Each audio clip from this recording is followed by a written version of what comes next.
Well, this, it would appear, is the UN's morning. In this segment of the program, we're going to be telling you about Walk the World, in particular the UN World Food Program. My guests, Clayton Blackman and Joseph Mohammed, welcome to you both, gentlemen. Thank you very much for being here with us. Thank you very much, Paolo. Thank you for your station, too, so we can get the information out to Trinidad and Tobago with regards to the UN food program. Mm-hmm. Well, tell us a bit more about this. I suppose it's for many of us, we're insulated from the issue of world hunger because we're all well fed. I mean, look at me. Well, coming on the heels of Denmark Tilsek, the youth representative for the United Nations Association, who spoke about one of the MDGs, which is MDG 7, concerning renewable energy. This is also one of the MDGs, Millennium Developmental Goals. So by 2015, is that the objective is really to help eradicate hunger throughout the world. It wouldn't really totally get rid of it, but we have been seeing from records that it has been reduced. What's the nature of the problem in Trinidad and Tobago? Well, in Trinidad and Tobago, we know that, I could actually say from, if you're familiar with Currep Junction, over the past years, there have been quite a number of children. Well, we call them street children. We don't have street children, children who are out there not going to school, who are very hungry. They go around asking and begging for money. And what we realized too is that the problem about hunger in Trinidad and Tobago is not as bad as it is around the world. But we, the group at Rio Claro, which is a non-governmental organization, have decided way back in 2006 to join with 75 other countries, Paolo, and try to assist the World Food Program in meeting its objective by reducing hunger. And we have done so quite successfully. I mean, through awareness and also through, well, we don't have scientific evidence because nobody has done the research, but we have seen that children are no longer hungry in schools. You have the program, the school feeding program done by the government, and ever since 2006, and with our intervention, we realized that children are getting their meals at school, having a proper balanced diet and things like that. Even the children on the street, in Port of Spain here, you might see them too down on the square. We realized too, Paulo, that we are no longer seeing much of these children. And I think we at Rio Claro, the committee, I mean, you can't really toot your own horn, but we would like to say that it's through our intervention, these things have been reduced. You know, one has to wonder now, in this day and age, if dealing with hunger in the 70s is different from dealing with hunger now, because I'm sure there's a nutrition component. It's not just a matter of feeding people, but making sure that they have the right balance of nutrition to make them flourish in life. And this is this a component now of the work that you do? One of the major components is, as you said, to ensure that there's proper nutrition. Well, now we have more scientific data as to vitamins and minerals for the needs of growing children, calcification, iodine in water, and salt through nutritional needs would be more of a priority rather than just giving substance to food. So there's an attempt to be more nutrition in the diets. Right. Let's talk a bit about Walk the World and how Walk the World addresses this issue of world hunger. Well, as I mentioned earlier, Paulo, it addresses it through the contributions of our stakeholders, because we have other NGOs, you have both governmental and also private sector. In Rio Claro alone, but I don't want to pinpoint Rio Claro, but the work actually started in 2006 in Rio Claro. And I would say that, Joseph, about 99% of the businesses in Rio Claro have actually assisted us with this. And everybody, it's already branded. It's branded, and people know of Walk the World. They know about what to do, how to assist in ending hunger. The government is on board, Ministry of Agriculture, through different farming initiatives, Ministry of Social Development, Ministry of the People. And I must say, though, that this is a non-political thing. I mean, we don't get the government involved because you belong to the PNM or you belong to the partnership, because back in 06 or 07, when there was a different government, we got the same help from the Member of Parliament for the area. And right now we are getting that level of assistance from the MP in the Miaro, Rio Claro area. And I must say thanks to him this morning. Publicly, we must say thanks to the MP. But tell me exactly how this works. What is Walk the World, and how does it? All right. What happened is that we mobilize as many people as possible. You have people from NGOs throughout Trinidad and Tobago. You have the University of the West Indies, the UWI Gill. You have the network of NGOs for the empowerment of women. You have the Trinidad and Tobago Olympic Committee. So you have NGOs, CBOs, sporting organizations, people. We mobilize them throughout the country, and they all gather in Rio Claro. So like what is happening this Sunday morning, we start gathering from about 6, and the walk takes off from 8 o'clock. So you have, well, last year we had about 6,000 people, and you could imagine the impact that 6,000 people would have just walking. And you have churches too, you have marching bands, you have people on bicycles, motorcyclists. So the impact that it has, just the mere impact that this group of people coming together for one common cause, and you have different banners and things. So just that alone, the awareness, and it is shown on television, a lot of media is there. So, and not only in Rio Claro, remember this is a worldwide event. Right. The walk will kick off actually in New Zealand, which, depending on the time zone, will be New Zealand and end in Soma, as there are walks in each of the 24 time zones. Okay. Each time zone. And you're likely to capitalize on all of the people who can't get gas in South, and they could just join the walk one time and get where they have to go. So there are some groups, NGOs, let's say faith-based organizations, who come out on that day with different issues. Although we are highlighting more so the World Food Program and the End the Hunger.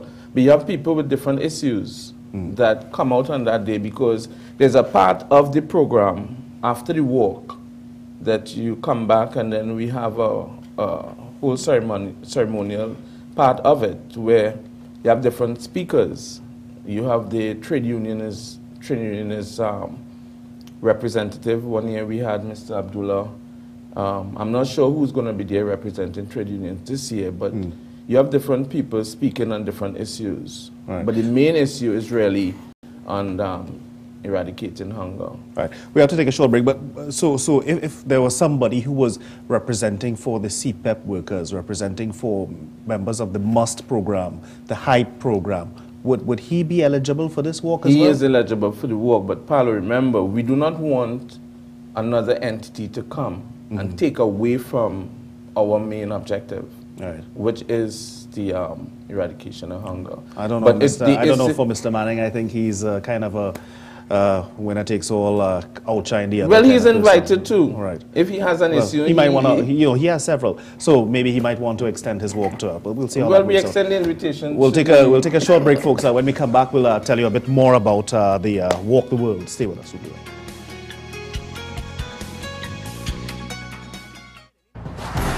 My Guardian is everything I need and everything you need too. Accurate business news is what makes My Guardian. My Guardian gives me the inside story that I use at home. I have my own spot with news for me and how people like me can make a difference. My Guardian is the GIE. My Guardian helps keep me fit and healthy even when I'm on the go. Getting the latest tech news. Or for revving up my engine and news on anything auto. We have the Tech Live. And Car Talk in our Guardian. Discover your Guardian today. Everybody is reading The Guardian. It's super deals at super quality. Get super deals on supermarket, bed and bath, kitchen and dining, electronic and kids items. Super quality, Lightpole 98E Endeavour Road, Chaguanas. More than a supermarket, it's a family shopping adventure.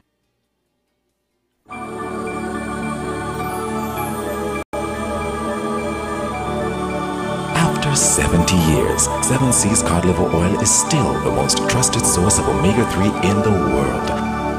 Take a teaspoon, take a capsule, build up your body. 7 Seas, the gold standard in omega-3.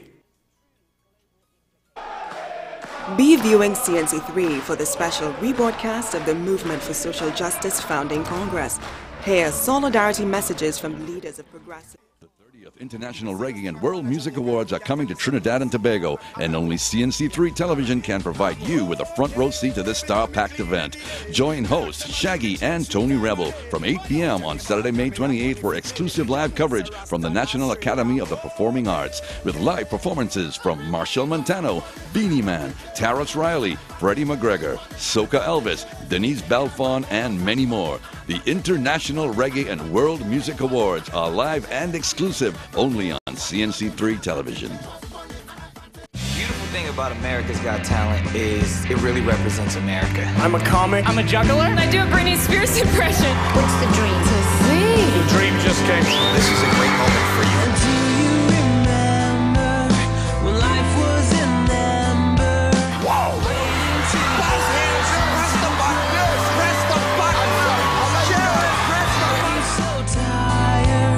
So uninspired, slowly drifting to... The Early Morning Show with Paulo Kernahan is brought to you in part by First Citizens. First Citizens, we put you first.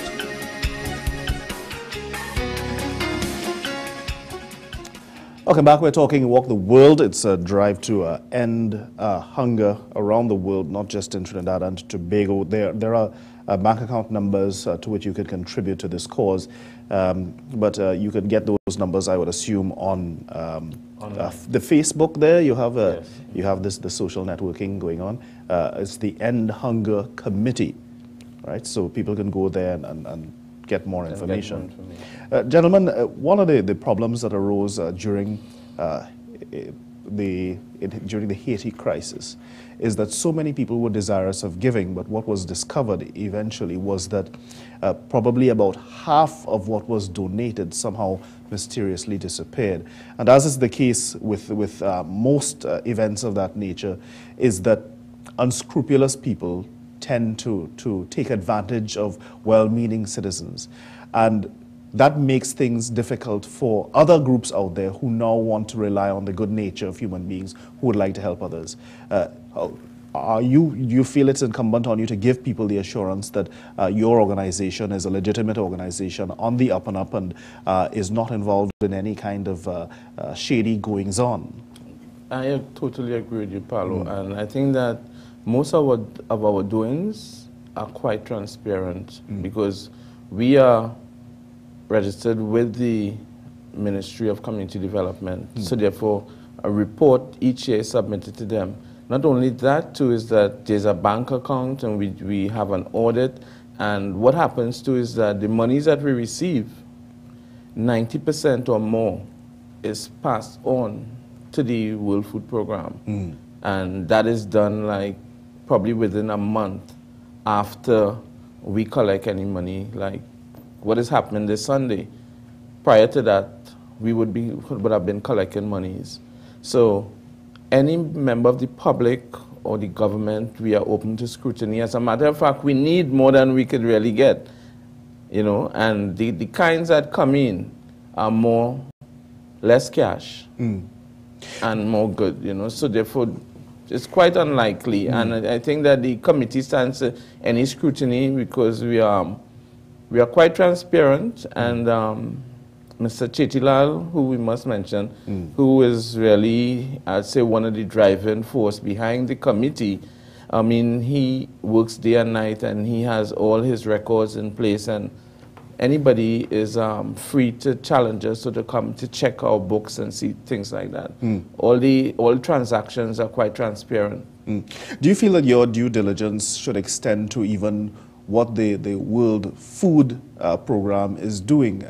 You know, as I said, there are so many smart men out there in the world that even when donations are made to countries in need, you find that people will often co-opt these donations of food in order to use them as political tools or as tools against, as weapons against their opponents in political warring. Does that concern you at all, in that you would want to be sure ultimately the work that you do benefits those who need it the most? Well, the World Food Programme via the United Nations is a very transparent organization also. The United Nations is a very responsible organization for their resources. They are totally transparent. They have their records. I do think they do a good job because we see them in the news. We understand what they do, what they actually produce. The World Food Programme has statistics about who gets these donations. Right. And from what we can see, over 90% actually reaches the children that we're trying to target in this program. So we're quite sure that what money we raise is used efficiently. So are you satisfied that you've been able to sufficiently over the years sensitize people to the importance of being part of this drive to assist in alleviating world hunger? Quite so, and the saying about the pudding is in the taste, and we have seen from results, Paulo, every year we have seen probably between a 15 to 20% increase in people coming to walk. So we know that the awareness is out there. The work that we're doing, that we realize that yes, there are more and more people becoming aware as to what is happening. There's one thing I'd like to mention though, is that we have people here in Trinidad and Tobago that are really, really below the poverty level. And we would like to assist those, but somehow these people don't come out. And we don't know who are some of these people. Like, there are some people, I mean, not to try and stigmatize anybody, but you know that there are certain areas within Trinidad and Tobago that are more poverty-stricken than others. Yeah. I won't call any names. But we need to know those who are in need. We need to know those people in them. There are some children, as the statistics say, you know, that every night, over 1 million plus children go to bed hungry. It's a tricky problem because what you're combating as well is pride. Yeah. There's some people who will sit down and their belly grumbling whole night along with their children. But no one wants to think that they have 4 children and they're not able to provide for them. So they would rather sit down and starve than come to you and admit that they've not been able to provide for their children. So that is a challenge that you have on your hands. It is a big challenge, you know, and what we are asking, and we are asking the public, if they can come out, if they know of family members, if there are families who are in dire need of, because it can be seen, you know, because you see these children and them running about the place and all day, some of them not even going to school. And then when evening time comes, time for dinner or time to have a cup of tea, something hot, and a sandwich or so, there's nothing there. Parents, well, you know, there is, if you go to some of these communities, these very far-flung communities, there's a very interesting economy in these little parlors where you can, you know, we are accustomed to buying a block of cheese or a jar of peanut butter. In these communities, you can buy a pat of peanut butter or you can buy cheese slices because nobody could possibly afford to buy an entire jar of peanut butter. And that says that entire economy is created for people who simply don't have the resources, but that's how they get by. If they don't buy a box of matches, they buy grains of matches, and they will tear off a little piece of the box and use that. That's an ounce of cheese where you get 2-3 exactly, slices. you get your slices, you know. So that there is that out there, and for people who believe that hunger is not a problem in Trinidad, that is certainly not the case. So again, if people want to get more information, you can go and follow the group on Facebook, End Hunger Committee. The march is, well, you want to call it a march? It's not a march because that has a kind of union connotation, right? So it's a walk. A walk, yes. It's Sunday, May 29th. It's at the Rio Claro car park. Rio Claro has one car park. Well, okay, so it's at the Rio Claro car park, and it starts at 8 a.m. So all of you get out there and be part of this very important initiative. People need to start coming early because, you know, because the work needs to be organized.